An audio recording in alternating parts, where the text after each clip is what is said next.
Welcome to Dolphin Dive Daily, your go-to spot for everything Miami Dolphins. If you bleed aqua and orange, hit that subscribe button and join the pod. The Miami Dolphins are back in the news cycle, and not in the way fans were hoping for. Instead of highlight reels, blowout wins, or talk about playoff positioning, what's dominating headlines right now is the looming possibility of some big-name trades. ESPN insiders Jeremy Fowler and Dan Graziano have stirred the pot with fresh reports that Jaelan Phillips and Jalen Wright are names being floated around the league as possible trade chips before the deadline. And to add fuel to the fire, yes, even Tyreek Hill's name has been whispered in the rumor mill again. Now, before Dolphins fans hit the panic button, let's take a step back and break all of this down, because while some of it feels far-fetched, some of it makes way too much sense when you look at the bigger picture. Let's start with Jaelan Phillips. Remember, this is a guy Miami drafted in the first round back in 2021, a pass rusher with elite upside, the kind of athlete who looked like he could become a cornerstone for their defense for years to come.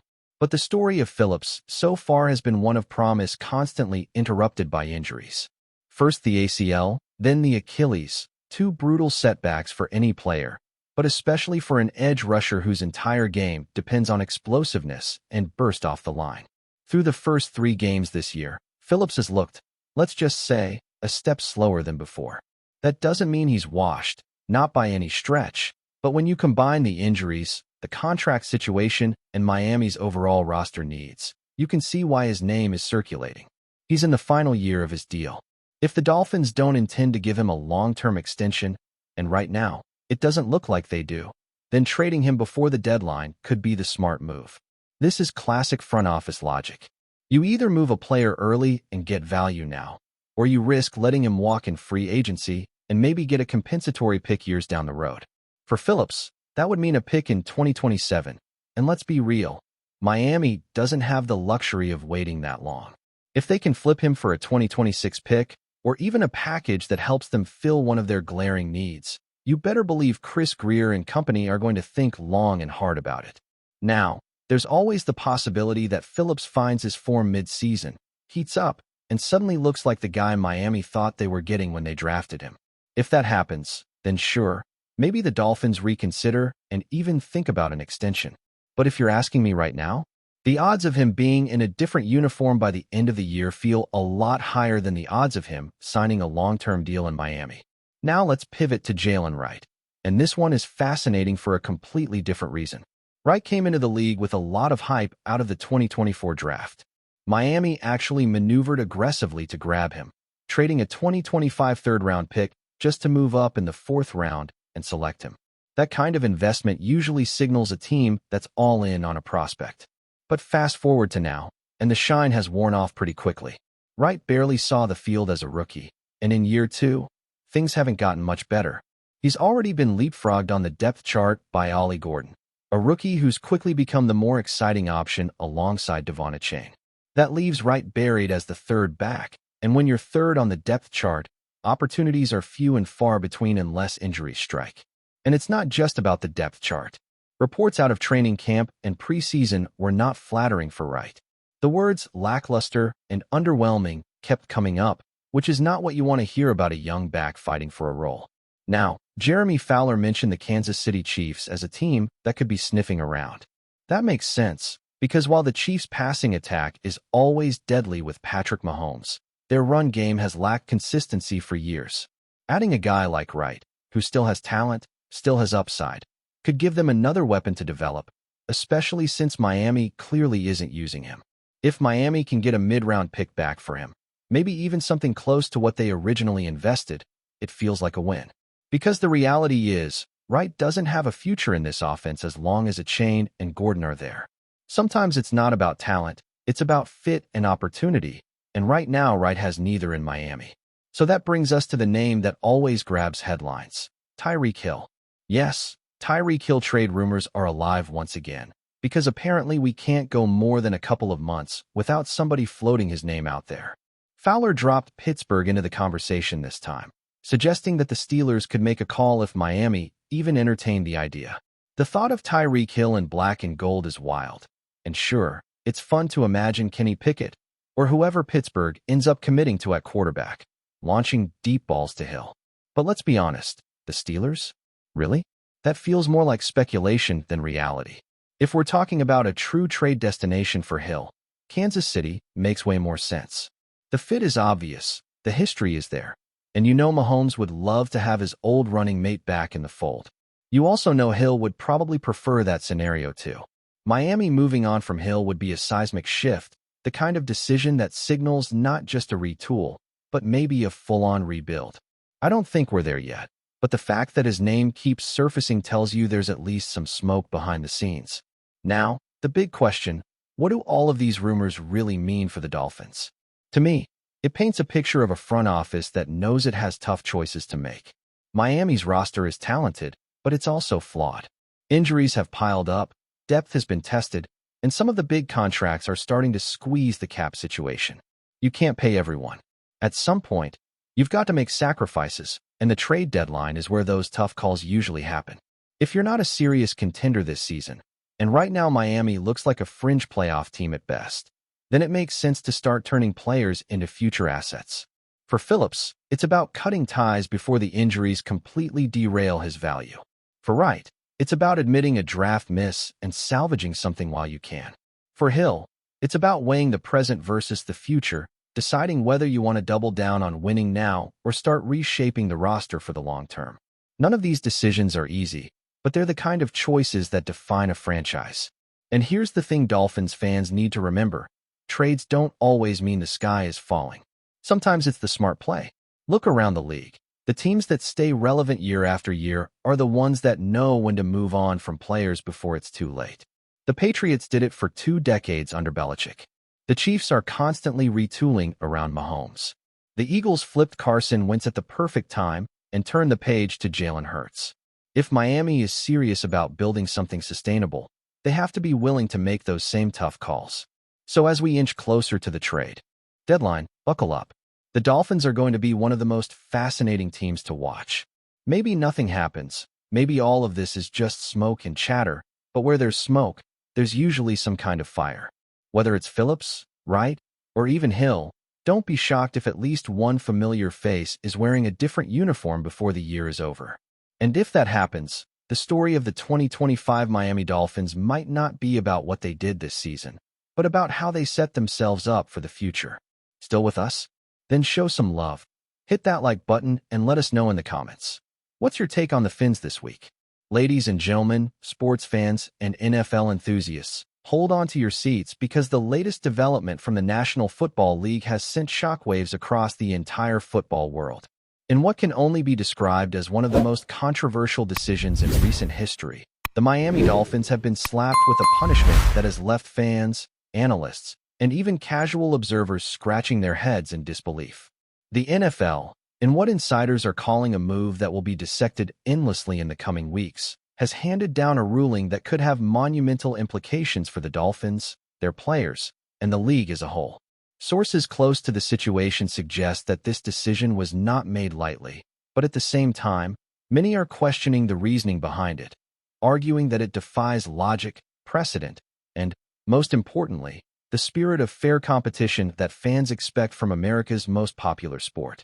The details, although still somewhat murky, indicate that the punishment involves a combination of fines, potential loss of draft picks, and strict restrictions on the organization's operations for the upcoming season. For a team that has been building momentum, trying to establish itself as a powerhouse in a division that has seen its share of dominant forces, this ruling feels like a sudden and unfair roadblock. There's chatter in locker rooms, on social media, and across sports networks that the Dolphins may be the target of an overzealous league office, one that seems intent on making an example out of them. It's the kind of storyline that fuels debates, drives heated arguments in sports bars, and keeps the rumor mill spinning at full speed. Everyone wants to know why, and right now, the NFL is keeping its cards close to the chest, only adding fuel to the fire. Fans, especially those in Miami, are understandably outraged. Social media platforms are exploding with hashtags, memes, and threads dissecting every possible angle of the punishment. From the longtime supporters who have followed the Dolphins through decades of highs and lows to the newer fans who just bought jerseys and committed to season tickets, the reaction is unanimous. confusion, frustration, and a deep sense of betrayal. People are asking the same question: how did we get here? Was there an actual infraction severe enough to warrant this? Or are we witnessing the league flexing its authority in a way that feels arbitrary and excessive? The murmurs are loud enough that even players on other teams are weighing in, some expressing sympathy, others suggesting that perhaps this is a lesson the Dolphins should have anticipated. Yet, the consensus seems to lean toward disbelief at the severity of the punishment. Insiders close to the Dolphins organization are reportedly scrambling, trying to navigate the fallout while keeping morale high. Executives, coaches, and players are in constant meetings, strategizing how to respond publicly without inflaming the situation further. There's talk that the Dolphins front office may consider appealing the decision, citing lack of transparency and inconsistencies with how similar situations have been handled in the past. The NFL, however, has a long history of standing firm once a decision is made, and experts believe that overturning such a ruling could be incredibly difficult. Rumors have even surfaced suggesting that there were multiple rounds of discussions behind closed doors before the punishment was finalized, and yet, from the outside, the logic remains elusive. It's almost Shakespearean in its drama, a powerful institution issuing a decree that shakes the very foundation of a storied franchise, leaving fans and players alike to grapple with the implications. Analysts are having a field day trying to unpack this. Some are questioning the timing, pointing out that the NFL has historically been careful about imposing penalties during critical points in the season. Could this be a strategic move to send a message to other teams?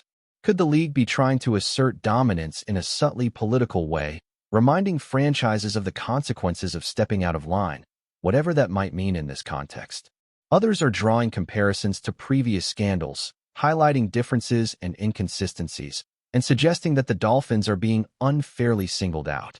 Sports talk shows are lighting up with heated debates, with panelists providing everything from detailed breakdowns of league rules to speculation about behind-the-scenes drama that could involve ownership disputes, player conduct issues, or even financial considerations. And as always, in the absence of concrete information, the rumor mill thrives. What's particularly fascinating about this situation is the ripple effect it's creating. Opposing teams are reportedly adjusting their strategies in anticipation of facing a Dolphins squad that may be under immense pressure. Coaches are reportedly emphasizing psychological resilience and mental toughness, recognizing that a team under scrutiny from the league and fans alike can either crumble or rise to the occasion. Meanwhile, bookmakers and sports betting platforms are adjusting odds, and commentators are speculating on how this punishment could tilt the balance of power in the division. Every pass, every touchdown, and every play is now being viewed through the lens of this controversy. It's as if the Dolphins have become both the protagonist and antagonist in a drama that stretches beyond the gridiron. The stakes, both literal and symbolic, could not be higher. Perhaps the most intriguing aspect of this story, however, is the way it exposes the tension between authority and fandom in professional sports. Fans invest emotionally, financially, and culturally in their teams, expecting fairness and integrity in return. When a ruling appears disproportionate or opaque, it threatens that sacred bond. The Dolphins situation is emblematic of this larger struggle. People are debating not just the specifics of the punishment, but what it says about the league, its priorities, and the balance of power between franchises and the NFL office. Social media has become a battleground for opinion, a place where every fan's voice is amplified and every theory gains traction, no matter how far-fetched it may seem. The atmosphere is charged, electric, and unpredictable, creating a narrative that will likely dominate NFL discussions for months to come. Meanwhile, within the team, whispers suggest that players are determined not to let this decision define them. Motivational talks, team meetings, and private conversations with coaches are reportedly emphasizing unity, resilience, and the need to prove doubters wrong. There's a sense that the Dolphins, despite the punishment, are preparing to channel the controversy into performance, using the league's decision as fuel to ignite a season that could either rewrite history or confirm the harshness of the NFL's hand. Rumors indicate that several star players are especially vocal about not letting the punishment derail their focus, while younger athletes are being mentored on how to navigate the intense media scrutiny that has descended upon Miami. This is shaping up to be more than a sports story. It's becoming a saga of defiance, strategy, and the quest for redemption in the face of adversity. Of course, as with any story this explosive, the details continue to evolve. Experts caution that what we know now may only be the tip of the iceberg, and more information is likely to emerge in the coming days and weeks. Lawyers, agents, and league officials are all reportedly working behind the scenes, and every statement made publicly is being weighed for potential legal and PR implications. Fans are advised to stay tuned. But more than that, they're bracing themselves for a season where the Dolphins' every move will be scrutinized, debated, and amplified in ways that could redefine their identity as a franchise. Whether this punishment is ultimately viewed as just, excessive, or somewhere in between, one thing is clear. The ripple effects of this decision will be felt far beyond the stadiums, reaching into every corner of the NFL universe. As the rumors swirl, one thing is certain: this is a story that will not die down quickly. The Dolphins are at the center of a storm, and every passing day seems to deepen the intrigue. Fans, analysts, and casual observers alike are locked in, trying to decipher motives, predict outcomes, and grapple with the enormity of what has just happened. The punishment may be official, but its impact is far from settled, and the drama surrounding Miami's team promises to keep the NFL buzzing with debate, speculation, and controversy for the foreseeable future. So buckle up, because the Dolphin saga is far from over, and if history is any guide, the twists and turns that lie ahead may be even more shocking than the initial decision itself. The league has spoken, but the story? Oh, the story is just getting started. That's a wrap for today's dive. If you're loving the content, share it with a fellow Dolphins fan, hit subscribe, and turn on notifications so you never miss a splash. Fins up.